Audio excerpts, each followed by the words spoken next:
Hello, cherished viewers. Welcome back to Sandy Home Recipe. Me waka oba Sandy Home Recipe. Sende di kan wo hwe ye video. Me ma rem so subscribe. Na wa share. Na wa like. No me notification bell no. Say the video bia beto wa on side the ebeka. And we try say be ye shito. All ingredients are written in the description box below.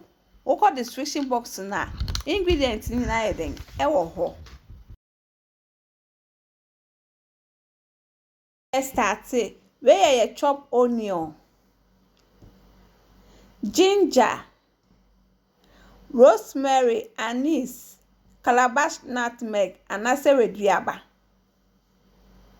garlic. We shweni na egu ubo mu anase u blend them.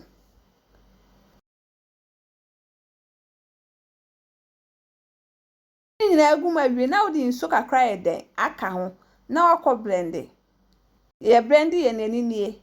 We tomato paste, Maggi, powder pepper, fish powder, swine powder, oil. All the oil begu saucepan esi jasum. What the jene kakra de achi anwani mu.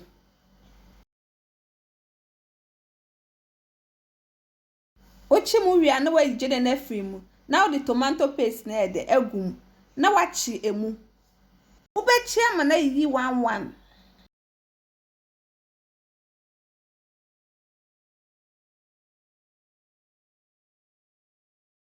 Se na say ye. Uwi now the onion ne mixture na de egum. Na waka ne nyina afra.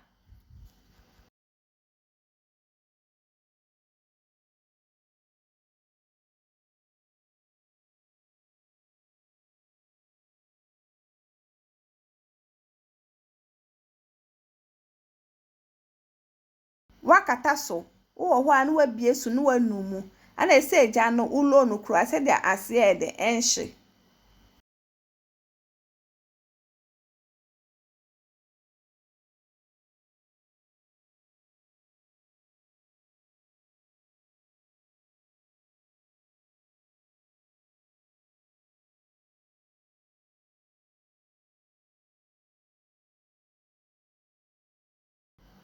Sese ne emu achi.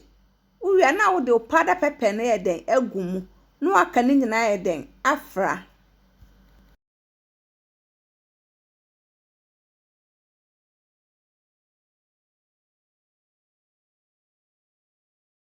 Ohwe na anwa ne no so na de bi aka esan se shito eyusu anwa mebre.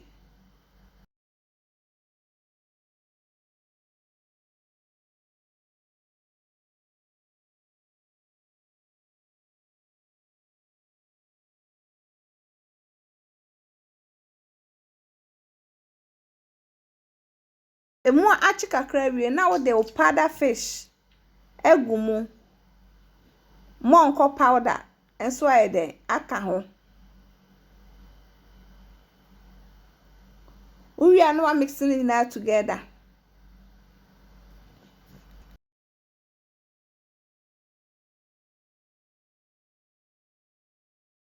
Please, if you are new to our channel, don't forget to subscribe, share, like, and also click the bell icon to get new video we will post. To be able to nunum sa se de ase de enhye.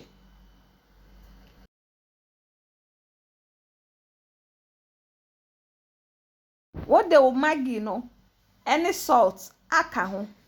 No aka ne nyina eden afra.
akakra na aben.